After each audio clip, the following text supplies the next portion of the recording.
Okay, for anything to burn. Or in other words, what are the prerequisites for combustion? What are all the things that you require for combustion? Any guess? Oxygen, fuel, oxygen and fuel medium. Okay.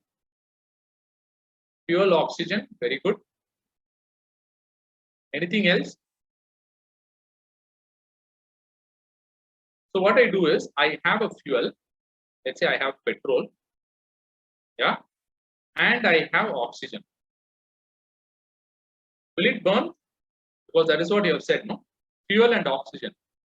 Heat, very good. You also need the necessary heat, the ignition temperature. So let me make it simpler and call it as temperature. So I need fuel, oxygen will come. I'll need the necessary temperature. Now when it comes to oxygen, here is where it gets interesting. When you have sufficient oxygen, it leads to what is called as complete combustion. Yeah. And when you have complete combustion, usually CO2 is produced and no soot or black carbon is produced. Can you remember this flow chart? When oxygen is sufficient, so this is case A, case 1. Case 2, when the oxygen is insufficient. Now we call this as incomplete combustion. Incomplete combustion. Incomplete combustion, what is produced? Instead of CO2, what is produced? I'm sure you can guess it very easily. Incomplete combustion means what is less? Oxygen is less. So what happens? You will have CO, carbon monoxide plus soot. Okay. So this is the background for us to understand A, what is black carbon? B, why does it get produced?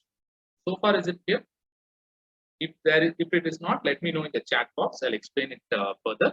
So we started with 3 things that is required for combustion. 3 things that is required for combustion. 3 things. 3 things that is required for combustion: the fuel, the oxygen, and the temperature, the ignition temperature.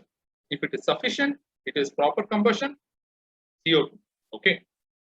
Now, CO2 as it is going to cause global warming, but soot causes a very different or a very damaging impact on the Earth's ecosystem. Let's try to understand the impact of soot or black carbon. Soot and black carbon are used interchangeably, at least in India. Interestingly, in US, black carbon is differentiated from soot. I thought I should know in case you read some US literature and get confused. But in India, for all practical purposes, soot and black carbon is used interchangeably. Okay. Now,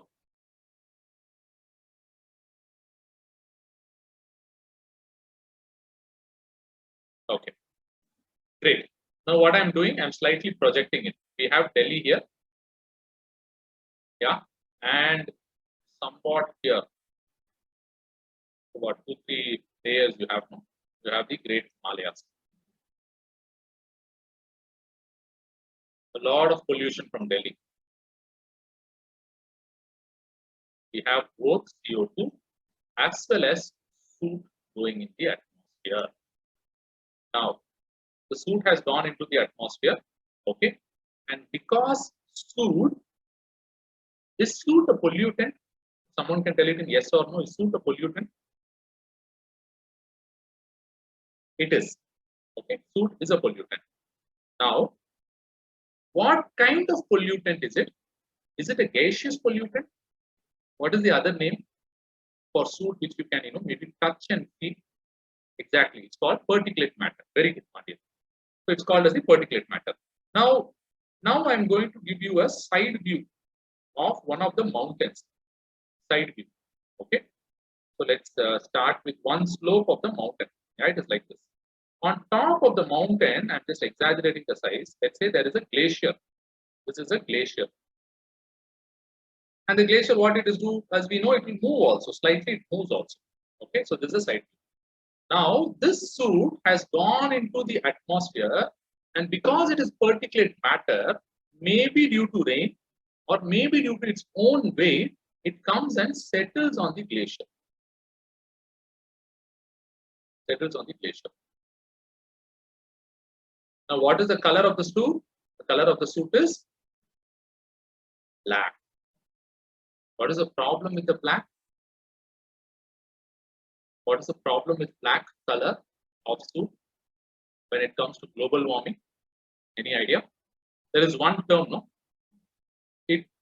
Heat trap stops albedo. Exactly, low albedo. Excellent. That is what I was saying. Whether you call it as absorb the heat or reduce the albedo. Albedo is what? Reflectivity. That was one of the first things that we discussed when we discussed global warming. You recollect? So the moment it is black, it traps the heat. Now it traps the heat. Now a lot of heat which would have normally the sunlight would have hit here, it would have gone away. But now the sunlight hits, so 100 units of sunlight has come, maybe 99.5% has been reflected.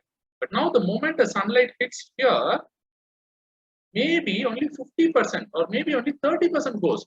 So what happens to the remaining 50%? It gets absorbed. So this area becomes a local heat spot. Now what it will do? It becomes a heat spot, it melts the ice. And once it melts the ice, the soot also goes inside it. It melts, it melts, it melts. Forms a crack reaching all the way up to here. This is one soot. There are several soots here. One soot maybe forms a crack like this. Another soot forms a crack like this. What is happening, guys, here? What is happening here? Can someone tell me? I've told you the story. Can you tell me the ending of the story? This is the mountain slope. Okay, and you have a glacier. So the soot is there, it has absorbed the heat and it has created a crack in the glacier touching up to the bottom of the slope. Excellent, Arun. It can cause breaking away of glacier or avalanche. Now, have you heard of